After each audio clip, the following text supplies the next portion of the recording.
Hey everyone, it's Lisa Graves here with Nadine Smith for the 5, 8 and a half. Welcome to your midweek break. 5 stories, 8 minutes each, and a chance to refuel. We slow things down to sip, reflect, and remember you are not alone. And today we'll be sipping at the end rather than through the whole program, although that was fabulously fun to do a glass Yes, overflowing last week. So, how are you, it Nadine? was. I'm great. I'm doing really well. I actually have my shot glass just waiting for the end of the show, and then Oh, my love wins glass. Let me give it its props. This was a something that we made after marriage equality came to Florida, so it seems wow. appropriate that I be sipping from this throughout the show. And truth is, I sip from it every week, but it'll have special meaning Yeah. today. How are you doing? I am doing all right. I cannot believe that it is November of this long, long, long year. And mid-November at that. We just bought our turkey. We got a deal at 95 cents a pound for the turkey. So but it's gonna take like a week to thaw out. I'm pretty sure it's like the most frozen turkey. Anyway, getting ready for some family to come in 2 weeks, which required the Mm. buying of the turkey early versus on the eve of Thanksgiving, which never works out. I have done the tofurkey before, and the whole grain meal thing, but we're back on turkey this year. Sorry to my vegetarian friends.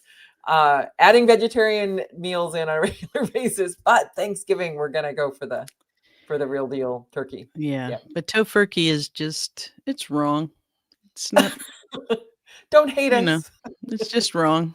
It's I tried to like the tofurkey. I did. I really, really did. I just couldn't. But I also it's have a view that like I prefer the vegetables just to be the vegetables.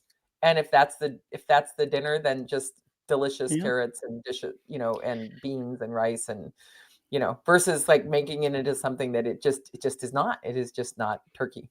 Yeah. absolutely. Let Bartlett be Bartlett, let vegetables be vegetables. Yeah. Yeah. Yeah, I actually, I made carrot soup last week. We had so many carrots from the fall harvest of carrots that I had. I made what I consider to be a pretty fabulous creamy carrot soup. But I know we didn't This come is the on to most talk about wholesome recipes. introduction we've ever had. This is the it's probably because you haven't, invoked, uh, Roberts even once. It's I have not. I'm not. I've got water tonight after my two fisted champagne glass last time, so I'm that back was so on much back on fun. the water. But yeah, no, it's fall, and so we have an apple tree, and so we had an abundance of apples. We made all sorts of fabulous apple cider and apple sauce that is now taking over my entire freezer. So I'm gonna have a lot of apples coming up, and then tonight we're roasting tomatoes because I don't have canning skills. So we just Oh, basically roast them and then freeze them. And so then in January and February when it's really really cold, we have north. We can have some tomatoes as if it's summer when it's not. So that's what's happening in my house. I really do feel like I'm in a Hallmark movie right now, and you're gonna run off with your old high school No, boyfriend, no, no, and, no, no, no, no, no, no, no, no. That's not happening. No offense I to the old high the school romantic interests, but no, uh, that's a no. no, that's But anyway, so we're going to yeah, transition over where to to start? things From that are uh, wholesome. not wholesome, things Yeah, that are decidedly unwholesome. And yeah, so let me put the little ticker on and yeah, we will get started on the dog that didn't bark. dog So, do you didn't want to bark. start us off, Nadine? Well, I think by now most people are aware that, House Democrats were able to release some more of the email exchanges that have been previously not revealed, and they're pretty damning. These are exchanges between Maxwell and Epstein, and, in one of them, Epstein wrote that the dog that hasn't barked is Trump. Now, you don't have to be a QAnon conspiracy theorist to understand that the phrase "the dog that hasn't barked is Trump" in the context of talking about the ever growing investigation into what Epstein was doing, sex trafficking. And he and Ghislaine are talking about the dog that hasn't barked is Trump. It is, it also includes emails that make it very clear that Trump spent hours, they redacted the victim's name, with one of the victims. Trump spent hours with one of the victims. Trump, who cannot be bothered to stay awake during, meetings happening in his office. Trump, who cannot be bothered to read memos. They have to be shrunk down to, a couple of bullet points and then put in 80-point font.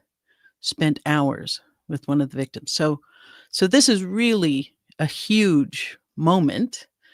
And what is fascinating is the absolute silence or the attempts by other people to minimize. We always knew that Trump was in these files, right? That's not the shocker.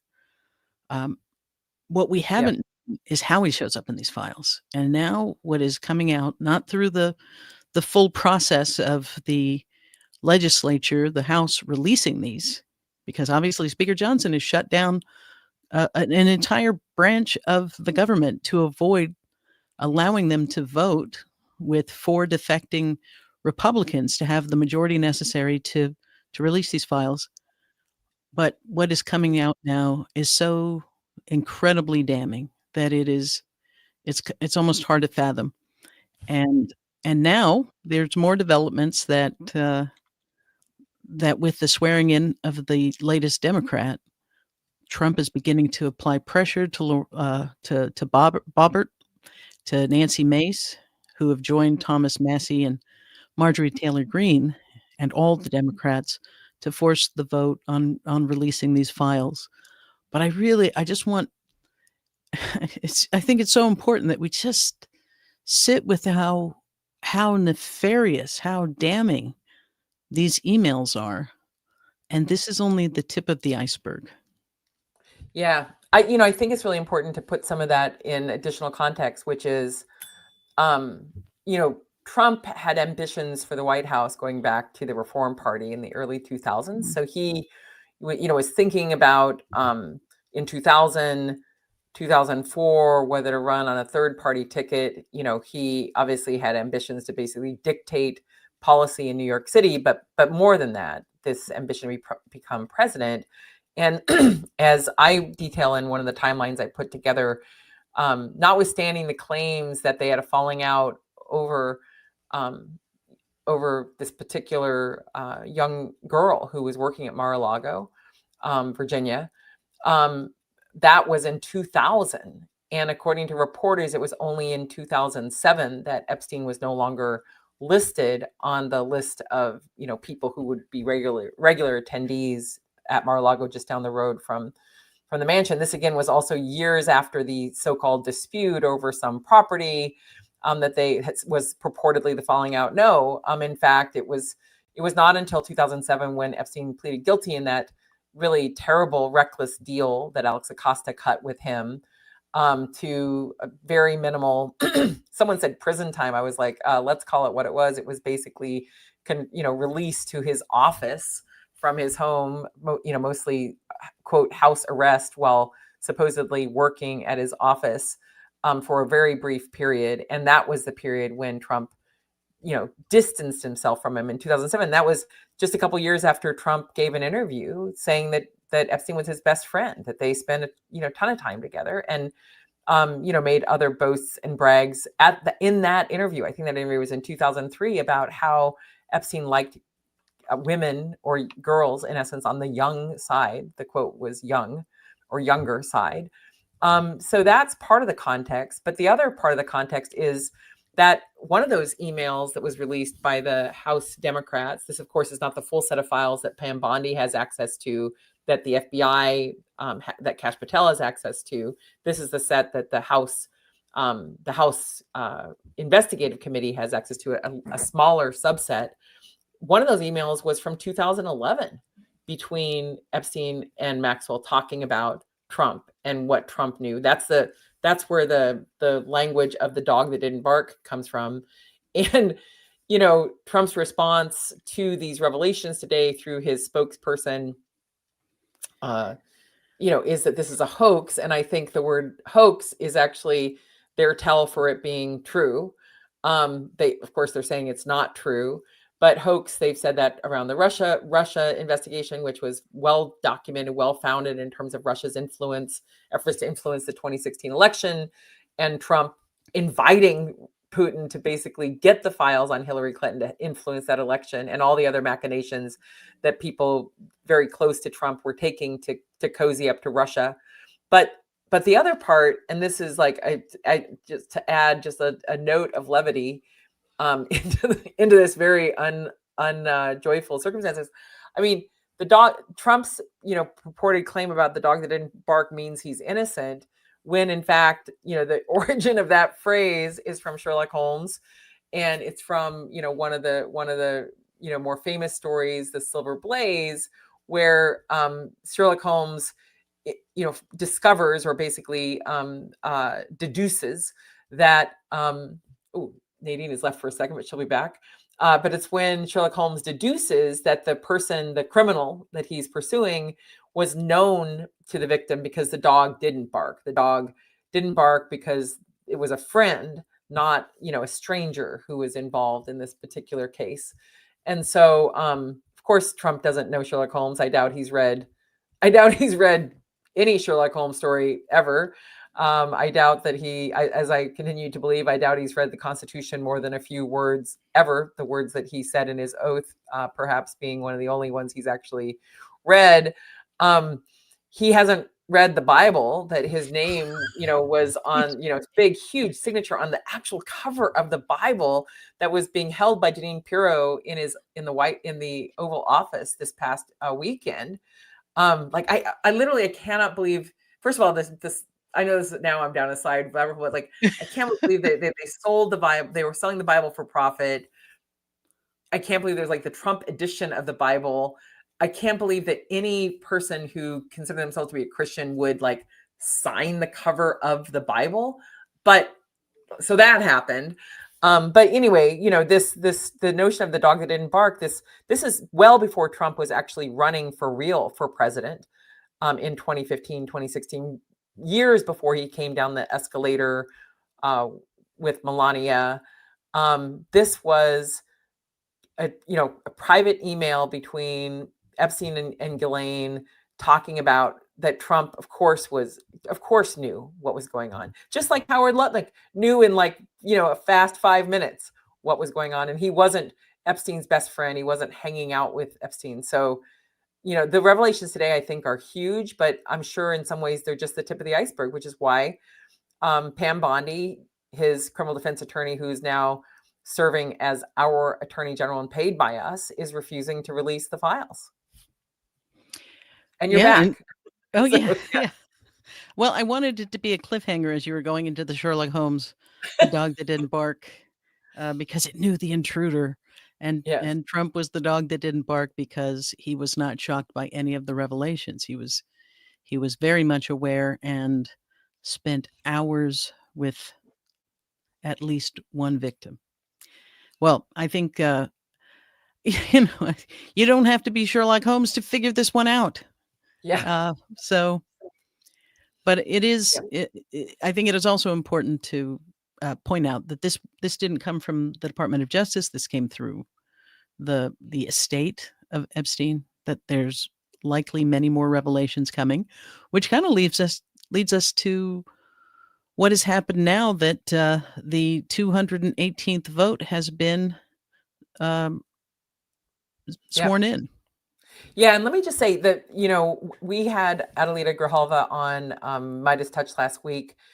She is a person who was duly elected by the citizens of Arizona to the seat that her father previously held, Raul Grijalva, who was a leader of the Congressional Progressive Caucus, and who was a proud American, Chicano American, protecting the rights of immigrants, of people whose families came here years and years and decades ago, and everyone's civil liberties, really. And he died earlier this year, and she was elected to take that seat.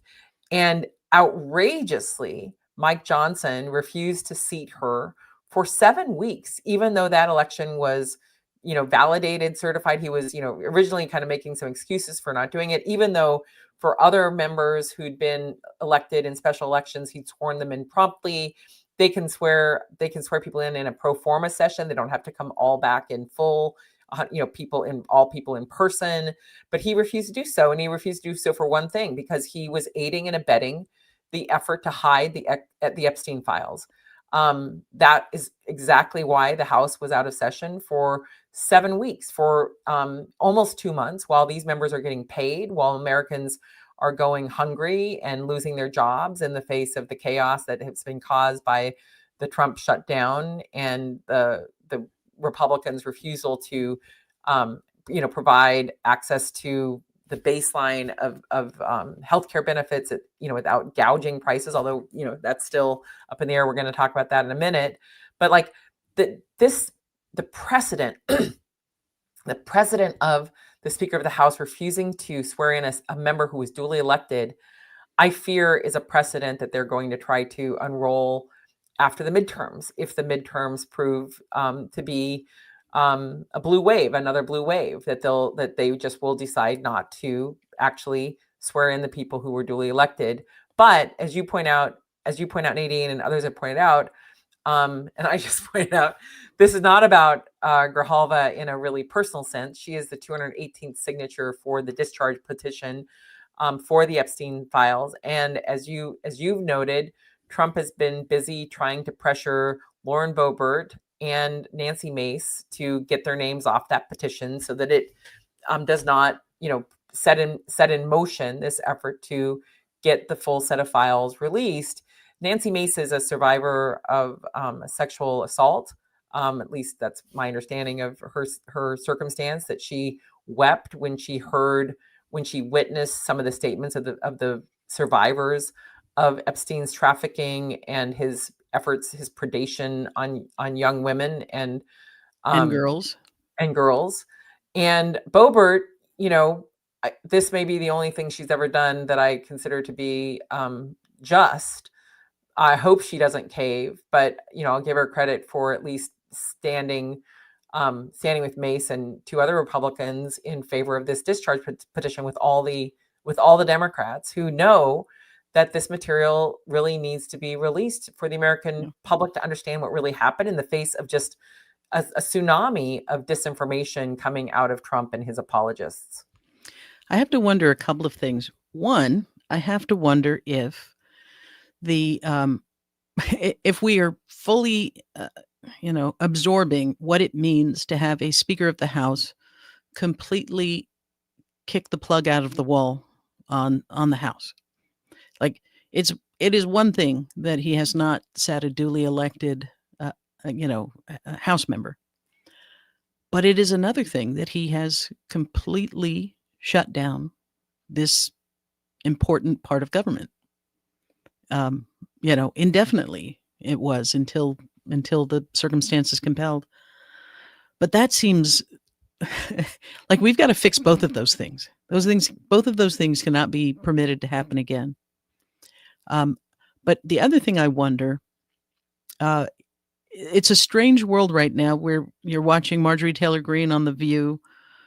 Candace Owen is popping up in everybody's feed. And, it's sort of like, if you find yourself agreeing with somebody that you've never agreed with, you have to go back and check your math. But I wonder if what is happening within the MAGA coalition, where you have the Tucker Carlsons, Megyn Kelly, Candace Owen, and the Charlie Kirk turning point conspiracy theories, are bolstering people. Clearly, they're bolstering people like Marjorie Taylor Greene. I don't know how they're playing out across in these other ways. And then today you also had Trump coming off of his interview with, Ingraham. You're on mute. Ingraham. Laura Ingraham, thank you. Yep. where he's saying, yeah, we've got to bring in 600,000, Chinese immigrants because they're the only ones with the talent to do the jobs that need to be done. And you have the MAGA base just absolutely losing their mind about, like he's trying to reconcile the racism and anti-immigrant bashing of his base with the fact that his techno billionaires want access to top talent, but top talent that is at their mercy. And the visa program means that if you come to America and you're on that visa, you really are at the mercy of your employer for your ability to stay, not have to uproot your family, all of these things. And so we're seeing all of these fissures, and we're seeing all of these places. I think it was, who was it that said that Marjorie Taylor Greene is really motivated right now to go after Trump because she asked for his blessing? Oh, all right. We're going to pause there on what Nadine was saying, and then she'll be back. I'm going to take this moment to correct the record on Nancy Mace as someone who used the House floor to speak out against her ex-fiancé, alleging that he committed rape that she saw on her on a phone. Now he sued her for those statements, but back, I just interjected, Nadine, while you while your computer dropped out. I know, I don't know what's happening, but every time I see Marjorie Taylor Greene, the FBI shuts off my feed. Kidding. Oh no.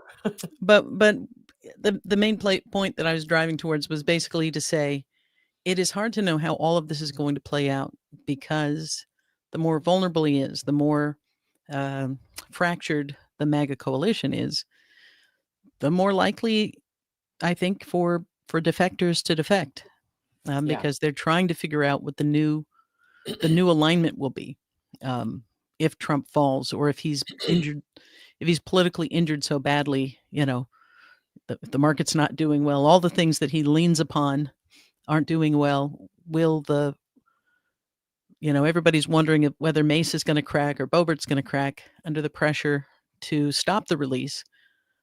So that's what makes these emails so important. That's what makes this moment so important, that people keep applying that pressure, keep making these phone calls, keep reminding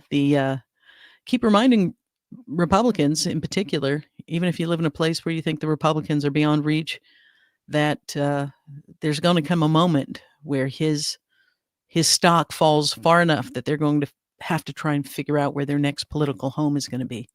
So yeah, it is an interesting time. The polling has been really, I'm amazed only because it took so long to get there and how sticky the polling was for him in the, kind of the high 40s, low 50s for a period. And now, it's a 33, 35% approval rating for Trump on the economy and and overall. And to me, that's the, when Trump was elected in 2016, to my horror, I actually went back to take a look at the polling over the past several decades, and one of the things that I realized was that when Nixon left office, with the peace signs in the aftermath of the revelations of the cash in the safe and the Watergate burglary effort to steal the files from the DNC before the 72 election and all sorts of revelations of crimes, he still had 33% support.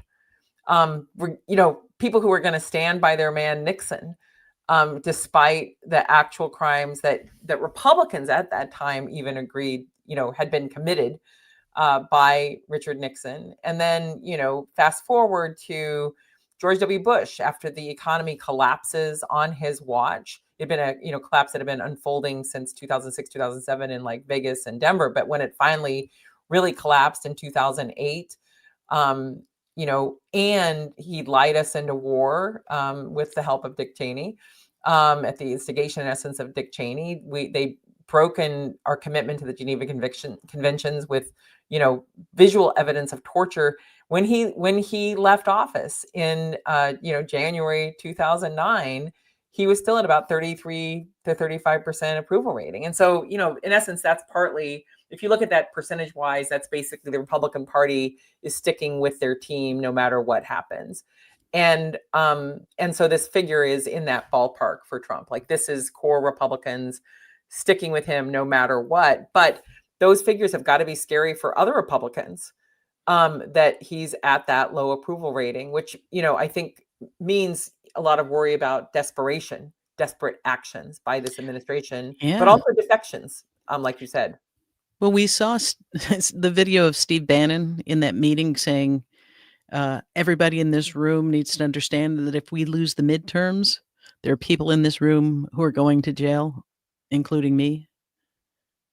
Yeah, on the, like, don't do the crime if you can't do the time. So, like, that was a guilty Yeah. confession.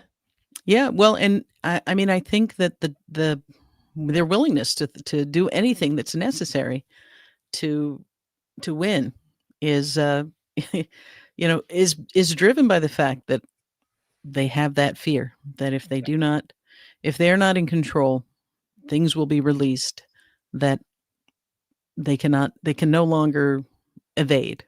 Yeah. So Yeah, well, and you mentioned Bannon. I have to say the revelations that are in these emails, we're still digesting them, the set that came out, but it includes an array of appalling things, like Steve Bannon talking with Epstein, about Supreme Court issues. Bannon talking about Brett Kavanaugh, and pardon me, Epstein talking about Brett Kavanaugh, in essence suggesting that people smear Christine Blasey Ford by claiming that she, was on some medication that caused her to hallucinate, just like make shit up, pardon me, sort of things. And Yeah. then, just an array of dizzying other revelations, like Ken Starr, the prosecutor who pursued Bill Clinton's impeachment over his lying about his sexual relationships, his extramarital relationships, inappropriate though they were. Ken Starr is on emails basically working with Epstein on, like, defending Epstein and signing the email "Hugs Ken Starr," which is actually one of the most revolting emails I've ever read in my entire life. I have to say, I haven't read a lot of, really horrible emails, but like, hugs from Ken Starr, the former independent counsel who worked with Brett Kavanaugh to pursue Bill Clinton, and also, was accused of other misconduct before he passed away, and including not standing up for women who'd been sexually harassed or sexually assaulted at Baylor. But so he has a very an awful track record. I talk about him a bit in my book, but hugs from Ken Starr to Jeffrey Epstein is just wow. Not good. Well, listen, as the myths of America are all being exposed, the myths of America are all playing out right in front of us. We have allowed the sex trafficking of children in faith communities to go unpunished to the point of normalizing it.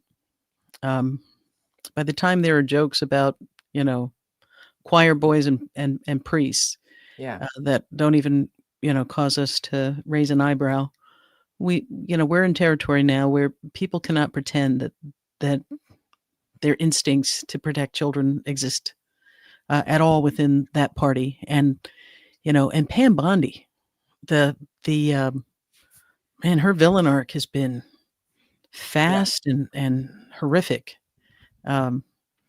So, and somebody in the comments, said, Bannon is Aunt B plus Otis, and I'm I know I cannot unsee that. I mean, that's kind of that there is an Otisness to him the whole time. But go on.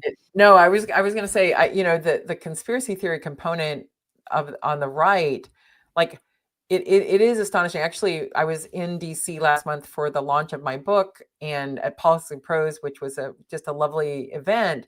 And I met up with some of my friends from the Senate over there at Comet Ping Pong, just 2 doors down, which doesn't have a basement, but was nevertheless, vilified by these just scumbags on the right, claiming that it was Right. somehow the headquarters of a pedophile conspiracy by Democrats involving children, just like a grotesque and ridiculous allegation that actually resulted in someone going, going to attempt to shoot up the comic ping pong place, and it has no basement. Like, there is no basement. Like, it wasn't true. None of it was true, including not even a basement. And if you walk into that restaurant, like, all it is like tables and a bar and ping pong tables.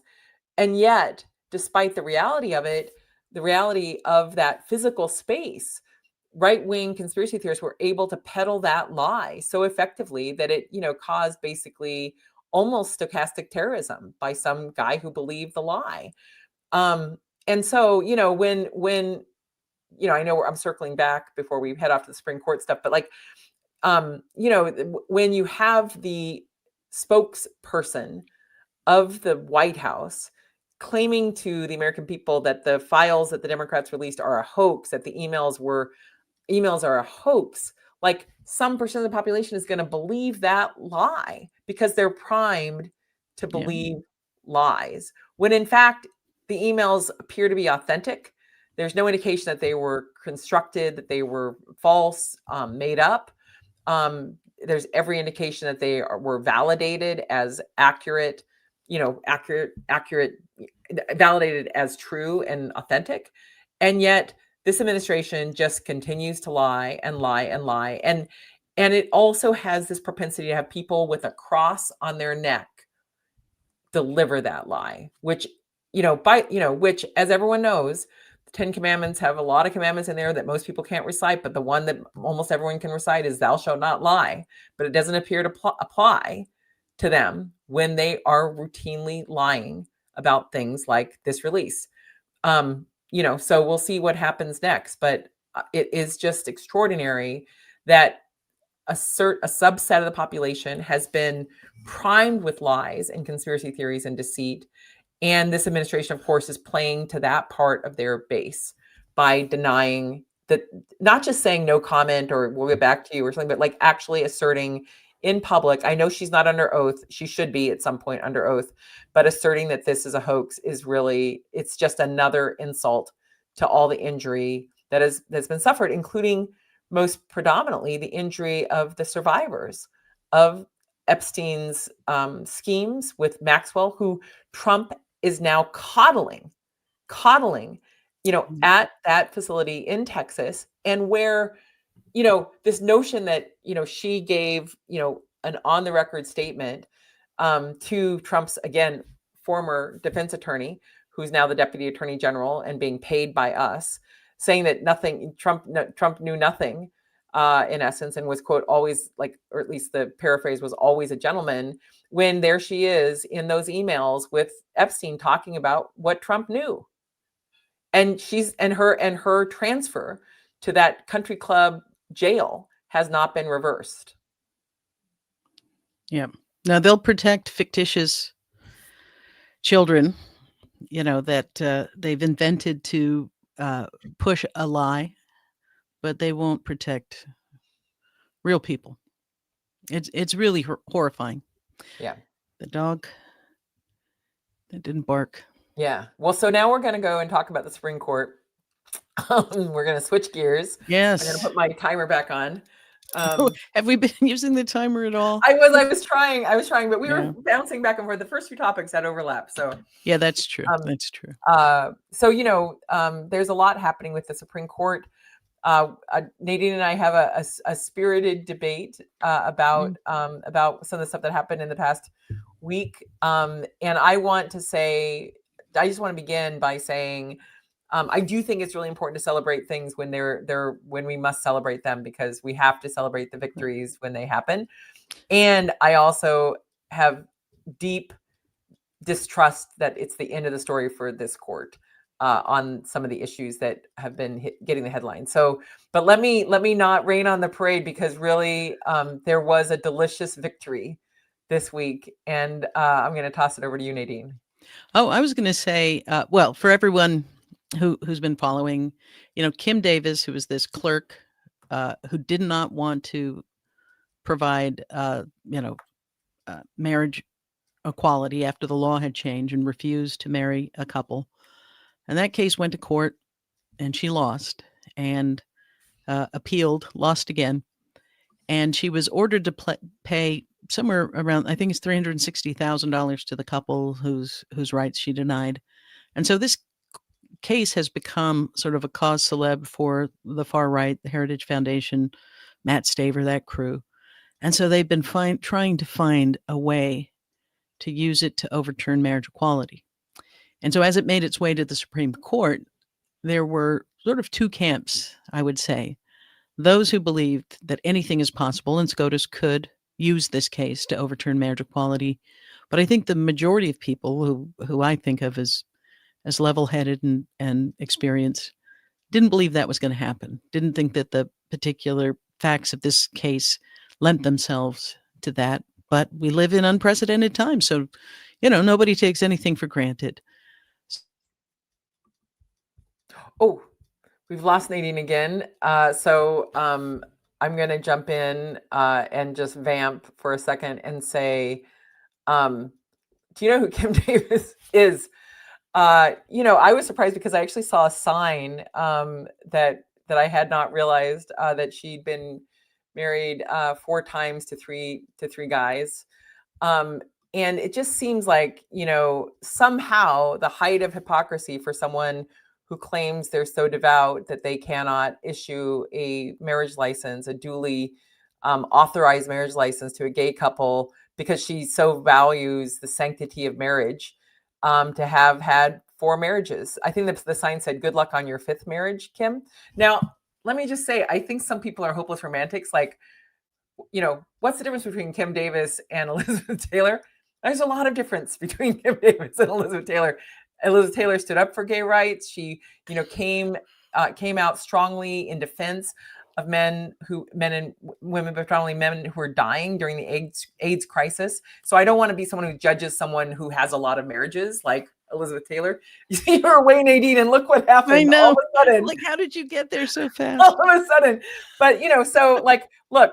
I think Elizabeth Taylor was a serial sort of monogamist in her own way, and maybe Kim Davis is a serial monogamist in her own way. So I don't want to be totally a jerk, but there's a point where this notion that some people are acting at their supposed, their religious beliefs are so important to them that they cannot do their public duty as a public officer, as a public employee, and issue a marriage license, and yet marriage is not so sanctified that they can't get out of it every 2, 3, 4 times, I guess.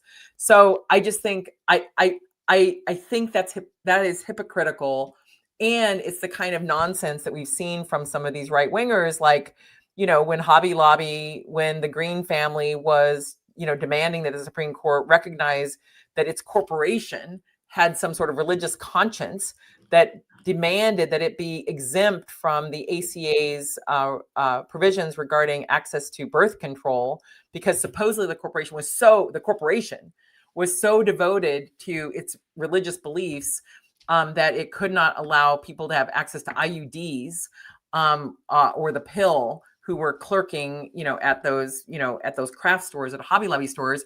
And yet in that same time frame, Hobby Lobby and its family and it in support of a museum that it was trying to create was taking gifts that were looted from the Middle East, otherwise known as stolen, and ended up paying a 6-figure huge fine for accepting stolen goods. And like I said before, you don't have to read all the commandments to know that thou shalt not steal is one of them.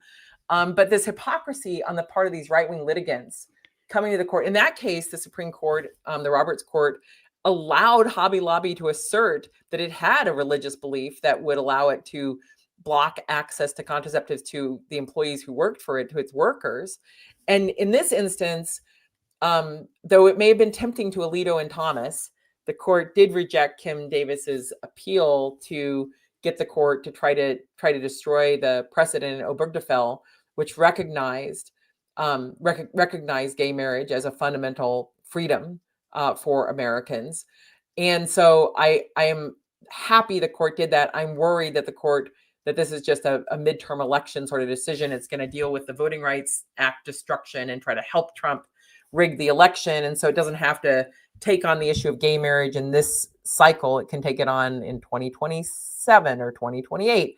But Nadine has thoughts about how maybe there's a different strategy, and I want to honor her wisdom in having a less skeptical or cynical view of what's possible. Well, yes. So I one of the bad things about whatever's going on, where I keep getting booted off, and I have no idea why. My all systems are 5 by 5. So sorry, everybody. Is that I don't know when I've fallen, because I just think you're being very still, and then I realize you're gone. So I don't know how much you heard, but yeah. So she, the people that I look to as being the smartest court observers were saying this one isn't going anywhere, right? That it's annoying, but that they called what was going to happen, and they were sort of telling everybody, don't get too panic stricken by this. But we are living in a time when anything is possible, where the East Wing of the White House can be knocked down. I saw a picture that swears that the Resolute desk is at Mar-a-Lago, and my first thought wasn't. Yes, that's not possible. I mean, it's just sort of like, so behind a goal, like a velvet rope at Mar-a-Lago. Of course, I haven't fact checked it yet, but my first response wasn't, that's impossible. He wouldn't do that. So I think that us feeling that way going into this Supreme Court case meant even if the smartest lawyers you talk to were saying, don't worry about it, it's going to be fine, you couldn't help but feel like, So yes, it is well worth celebrating. Wait, so we should actually do a toast right now. Yes, we can. I've been trying to save this, but I'm going to take a little. Just a little bit. Yes. Now, where we, the place where we were debating was, as you were saying, they're just holding off until they get past the midterms. They're going to find some other vehicle by the Heritage Foundation or some other right-wing group to go back at this. And I think that it's what may be more likely because of how much public support there is for marriage equality, and bluntly, because of the number of high-profile, gay men who are married are in their orbit. Scott Bessent, the guy who apparently punched Elon Musk, is a gay man and is married and is running a treasury. It's possible that they like to imperil marriage equality for the purpose of creating, a kind of tension that then they get to release. I think what we are already seeing, though, are efforts to, death by 1,000 cuts. And I think in Texas, they decided that there was a decision that said judges could opt out of conducting marriages based on their religious beliefs. And so, we will find out. But the good news that we are seeing in the midst of all of this is that support for marriage equality, despite all of these things, continues to be strong. And the way they have gone to this playbook of demonizing and vilifying transgender people was pretty thoroughly repudiated. I mean, they've spent hundreds of millions of dollars to make people who never thought about transgender people scared of the existence of people who've existed on every continent throughout history and will forevermore. The only question is, will they be treated with respect and dignity, or persecuted and hounded as the MAGA Trumpists would want? But all of that messaging failed spectacularly in these midterms, in this election, not midterms, this election cycle, and it's beginning to backfire. They've kind of gone to the well too often. So the whole reason they started targeting the transgender community is because marriage equality stopped being an effective wedge issue, and they literally said, we have to find something else. There's a New York Times article where they say we threw everything against the wall, and to our surprise, what stuck, among the things that stuck, was that Americans didn't know much about the trans community. So it's evidence of why they have, perpetrated this attack on the trans community, but it's also evidence that for them, going after marriage equality has not been an effective wedge issue for a very long time. So with that, I hope that we are both right. No, I hope. Let me say it this way. I don't hope we're both right. We'll find out. We'll find out Yeah, who's right. yeah. But I Well, think that, and my view is, in the meantime, we have to take this reprieve and solidify any state provisions to protect gay mhm, marriage from what the court could allow, either through the Texas maneuver that you've described or through a direct reversal, which I'm sure is what Thomas and Alito are pushing for. So just instead of this whole, like, people saying, look, they're going to reverse Roe, you're going to reverse Roe, leaving those statutes on the books that should have been repealed long ago. Let's get those repeals, any repeals that need to happen, done, instead of yeah, resting on the fact that there's a Supreme Court opinion protecting this right. Let's make sure that those criminalization provisions are repealed, along with affirmative protections for gay marriage, in case they, quote, send it back to the states in some way, or allow these yes, hypocritical state officials to intervene in some ways. So, yeah. yes. I do. Somebody should fact check this, but I do know that Kim Davis, while married 5 times, I think she Four married the times, same three guy, men. or Four yeah, 4 times, times 3 men. That's it. yes, yeah. 4 times 3 men. The autobiography of Kim Davis. Yes. Okay. Yeah. Okay. Anyway, so All sorry, right. but I just found that fascinating. Like, the hypocrisy is endless. Trump Yes. himself, the signed Bible sort of thing. And she's But still going to have to pay them yes, the money, and pay that the is fine. that's Pay the the fine. delicious part. Yeah, that is. Okay, so now we're back to, we're gonna skip tariffs and taxes. We'll come back to that another time, because Okay. we want to talk about Hegseth and the chaos and Oh my destruction gosh. that he's involved in. And there's a Yes. two-part component there. But we're gonna start with just the outrageous purging of these amazing public servants. Yeah. Well, I mean, the Department of Defense, it hasn't been officially changed to the War Department Yeah. or Department of War, so I'm gonna call it Department of Defense. They have flagged 26,000 images, more than that, and posts for removal if they've celebrated diversity in any way, milestones of women or Black or people of color service members, Black World War II pilots, the first women in certain roles. And this is part of their broader purge. So this has meant, removal of images of the Tuskegee Airmen, right? Yeah. Um, and then under him, he has disbanded the Defense Advisory Committee on women in the services. He did that in September, and this is a body that was established in the 50s to advise on women's integration in the military. And he calls it a divisive feminist agenda. And then at Arlington National Cemetery, he announced the restoration of a Confederate memorial, the so-called Reconciliation Monument, that was removed in 2023. So all across, we're seeing the removal of plaques commemorating Black U.S. Soldiers. The most recent one was in the Netherlands at the American Cemetery. That was, Black soldiers' contributions once again removed. And it's not just that they're removing, the images. They are removing people. They are removing, top brass. Yep. They Charles Plummer, Joseph Berger. I mean, it is chilling to see them going after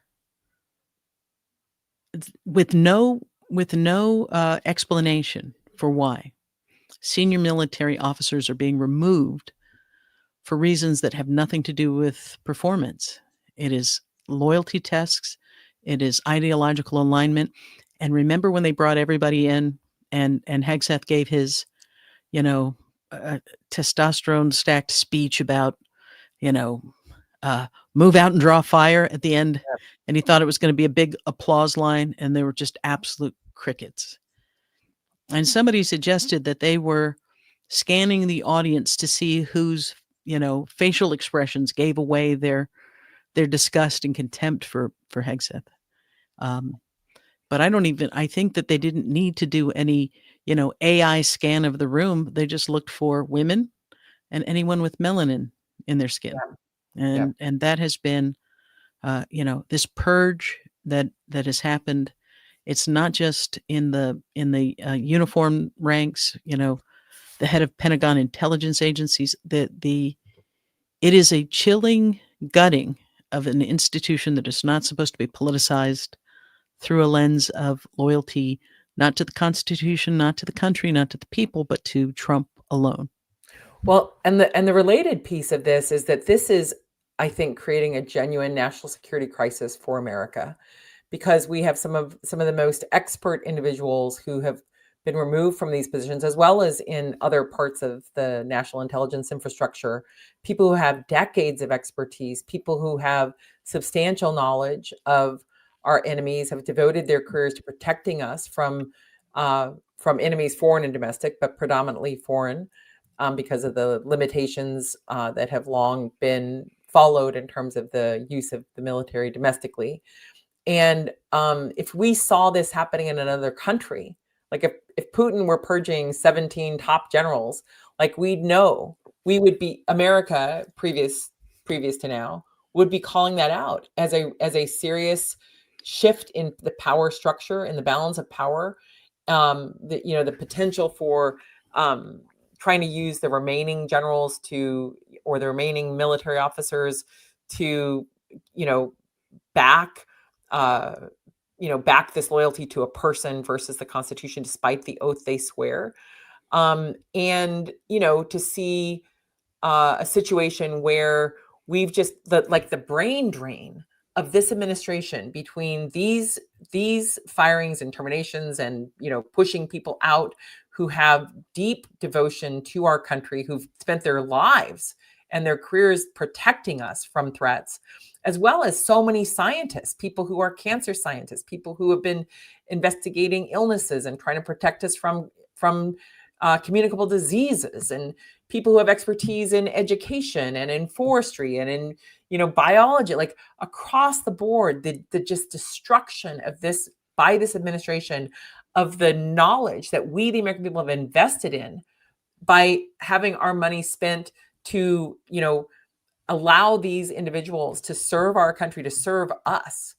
I think we are perhaps at the weakest point America has been in terms of its national security in at least a century, if not longer, and probably actually longer than that. And that's because these purges, this purity obsession, and purity meaning white purity, male domination, in Hegseth's, view of who could be a soldier, who should be a soldier, who can be trusted, and this purity test, this sort of loyalty test toward Trump, not our Constitution, not our interests. It is so dangerous and reckless. On a side note, one of our allies in the nominations world in my day job, Demand Justice, just issued a report on how more than 24 of Trump's judicial nominees have all recited the same language, as basically conceding that Biden was the president, was the president, which is a fact that cannot be not conceded, but that they basically are not taking any position on the claims of the theft of the election. So there's a purity test happening for people who are being named to lifetime positions as judges, lifetime positions, long beyond this administration, hopefully, the end of this president's term. But who knows what the real loyalty test is happening behind the scenes as being applied to career officers who deserve our appreciation for their devotion to protecting our nation, and not this kind of appropriation, this kind of smear on them, this discrediting of them, even though they would, they're not being discharged dishonorably, but the dishonor. Although maybe it's an honor in a way at this point. But I can't believe people who've devoted their lives and their families have sacrificed to be facing this at this point in their career by someone who is unworthy of the position of the Secretary of Defense making these decisions. It has got to be one of the most insulting, outrageous things that they've ever experienced, and completely unjustified, and something that doesn't just hurt them and their families, but is actually hurting us and our national security. Yeah. Well, I mean, I remember during the purges of gay and lesbians serving in the military, it ended up gutting our the roster of people who could speak what are they, Yeah. like Arabic, Chinese, Yep. strategic languages. Yep. And there's a story during I think World War II. Eisenhower tells his chief of staff that he wants her to, or his secretary, he wants her to find out the names of all the lesbians that are in, in the ranks, and wants them purged. And she says, if you give me that order, I'll do it. I'll start immediately, but I just need you to know that the first name on the list will be mine. And he says to her, well, okay, never mind then. And the matter is closed. But Yeah. yeah, this is the scary thing. I mean, it's unfair, it's hateful, it's cruel. He's destroying people's careers. I think the highest ranking woman in the Navy had all of these guys who worked for her saying just that she was, top notch. Yep. Um, and none of that matters. The scarier part is, to what end? To what purpose? So when Hegseth says, you're not going to wear a beard, he knows that what that means is there are going to be black men who cannot do Yep. close shaves, who are going to have to leave the military. And I come from a family with a lot of service members, and in talking to folks in my family, they're like, yeah, there are. They know, each of them know black men who are leaving the military because they cannot. They had waivers before because of the bumps that come that are Yep. unique to black Yep. men. Anyway, so these are, it's like, to what end is all of this happening? Why do you not want women in command? Why do you not want black people in command? Why are you getting rid of all people of color? Why are you eliminating the existing infrastructure? And the only conclusions that you can come to are terrifying. Yeah. No, right. Because I mean, I think there's obviously a huge racist component to it, and also likely, along with the sort of symbolic renaming of the Department of Defense, a shift to try to have Trump be a war president. There was some reporting going on about how during an exchange with Zelensky about elections in Ukraine, the only time Trump expressed some sort of excitement, although that may not even be the right word given Trump's emotional range, but maybe some sort of enthusiasm, was when Zelensky talked about, how difficult it would be to have elections during wartime, and whether there's another play at play, basically, to try to push us into war with Venezuela, have Right. that be the basis for further crackdowns in the U.S., and also possibly the basis for asserting some sort of inability to have an election if they can't control the results in other ways in 2026 during the midterms. And that does lead to our last topic for the day before our glass half full, which is on the ongoing campaign of murder in the Caribbean. Ships that could be interdicted by the Coast Guard or the Navy for if drug dealing or drug distribution is suspected. And so far, from a report earlier this week, it looked as though maybe there are some individuals who have been involved in drug trafficking to nearby islands, not even necessarily to the U.S. Not a complete picture, but not an offense that has an immediate death penalty, let alone a death penalty at all. And yet we have Trump glorying in the murder of people who have merely been accused of a crime, of trafficking in drugs, without proof, where the proof is actually blown up.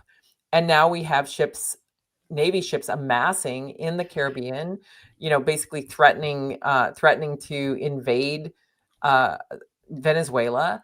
And we also, in the aftermath of this violation of international law, of crimes, war crimes, basically, of killing people, civilians who are not engaged in war at all, people from very poor islands or parts of Venezuela that are, perhaps at most committing a crime under Venezuelan law and perhaps under US law if they made it to the US.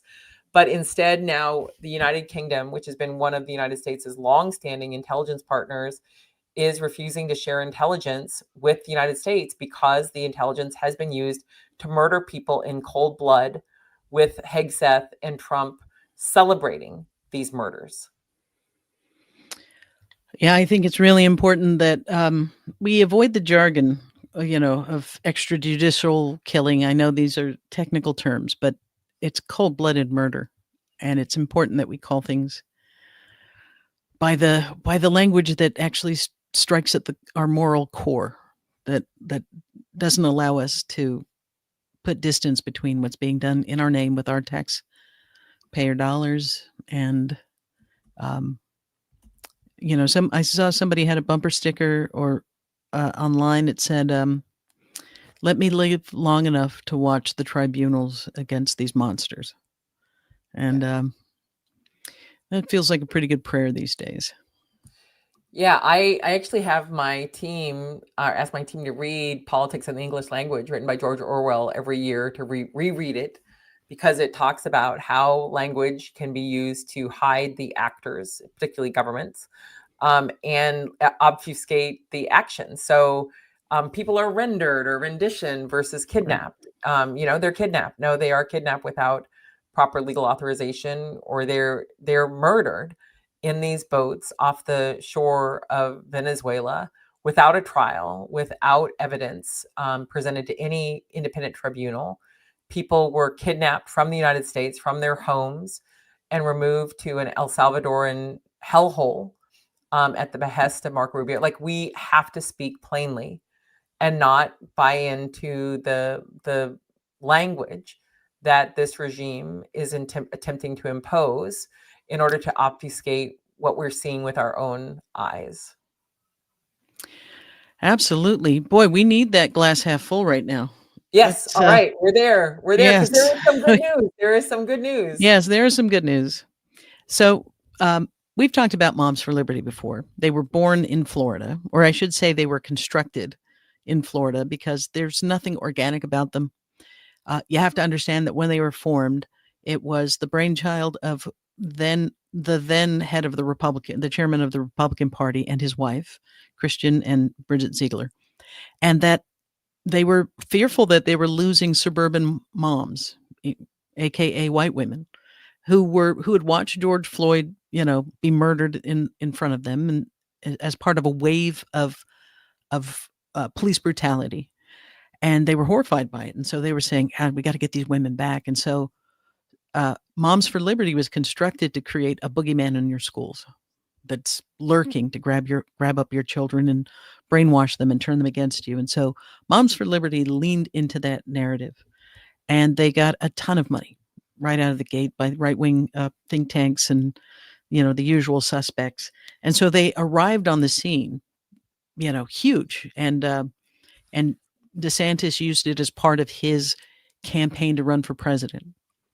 And immediately they experienced a bunch of wins.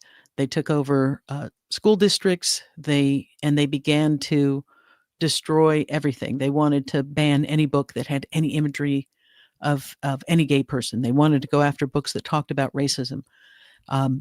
And so for a moment there, at their zenith, they looked like an unstoppable force, and they paired themselves with the Proud Boys. So if you wanted to go to a school board meeting and stand up to them, you had to walk through a gauntlet of Proud Boys and Moms for Liberty, and parents with kids who actually went to public schools. Because it's important to note that these Moms for Liberty characters, operatives, mostly did not have kids in the public school system. Mostly were homeschoolers, had no kids, or their kids were in ultra-conservative voucher schools, right? And so for the parents whose kids were actually in the school district, they would have to walk through this gauntlet and have masked up Proud Boys, often armed, shouting slurs at them, calling their children pedophiles. I mean, it was really an ugly, ugly time. But what began to change is real parents started showing up. We would talk to parents and we'd say, listen, if you go to the school board meeting, you just have to know what you'll encounter. But parents actually fighting for their children, not these cosplay political operatives, the fake is revealed in the presence of the real. And so pretty quickly, Moms for Liberty began to be outnumbered, 10 to 1. And so, in Florida, we saw Moms for Liberty really, the pushback was swift and severe. I know 72% of Equality Florida's endorsed school board candidates, prevailed. And that's even with Ron DeSantis and Moms for Liberty endorsements. It got to the point where people started begging DeSantis and Moms for Liberty to not endorse them. And so the culmination of all of this in this last election cycle, where everyone is celebrating, the wonderful blue wave that is coming, embedded in that data is the fact that all but one of the contested races, school board races, candidates endorsed by Moms for Liberty lost. And they have lost grounds in the polls. People are shifting away from them. Somebody put Bucks County in the comments. I think it's 31 out of 32 candidates lost. It may have been a clean sweep. Now, the only places they won is where they ran unopposed. And I think there were 16 of those. But what is really clear is that the brand Moms for Liberty, despite all of their efforts to wrap themselves in the veneer of concerned parents, has failed. People see them for the political operatives they are, the extremist group they are, the pro-censorship, the pro-surveillance group that they are. And just, on top of all of that, you're talking about Kim Davis, 4 marriages, three husbands, or 3 men, 4 marriages. Bridget Ziegler and Christian Ziegler. I would tell people, don't Google them around your kids, because, the thing that they are most known for is a pretty ugly scandal where a woman who they picked up, as is their wont, for sexual escapades, called the police and said that she'd actually been assaulted by her husband, by Bridget Ziegler's husband, who arrived without Bridget. And Bridget was the only reason the woman was into the 3-way to begin with. And while the case did not result in sexual assault charges, they ended up releasing a lot of the text messages. And the thing that was so disturbing, to hear this woman who has put herself forward as some kind of arbiter of morality, who ought to be telling us how to raise our kids and telling us what books should be read. There was a text exchange where she described this woman as so broken that she's not sure she's capable of, like, she feels bad. I'm paraphrasing here, that this woman is so, quote, broken. And it's just that kind of, I don't know, narcissism, evil. It is so appalling, but it sort of gets to the core of who they are. And if there's a theme that permeates this, it is that they will do whatever they are permitted to do without consequence. But the consequences arrived in the form of votes, and they have been losing ground steadily, and they got their clocks thoroughly cleaned in this last election. So please join me as we lift our glass and remember, in the midst of it all, no matter how bad things get, there's still joy, there's still reasons to celebrate and reasons to believe. Salute. Yeah, I put that loses loserly in there, and liberty in quotes, because I really like the scare quotes, because I just can't bring myself to call them by the name they chose, which is so misleading. But it's also obviously a callback to Mean Girls. Really great comedy, and losers we're going losing. I have to say, having researched them over many years in my work, it was delightful to see them fail, because they have represented in some ways some of the worst components of recent years, in that hypocrisy, and also the moralism and moral majority sort of reprise where they claim that they get to decide what books kids read. And yet here they have the origin story that you've described, Nadine. So anyway, glass half full. I'm going to do another toast I know.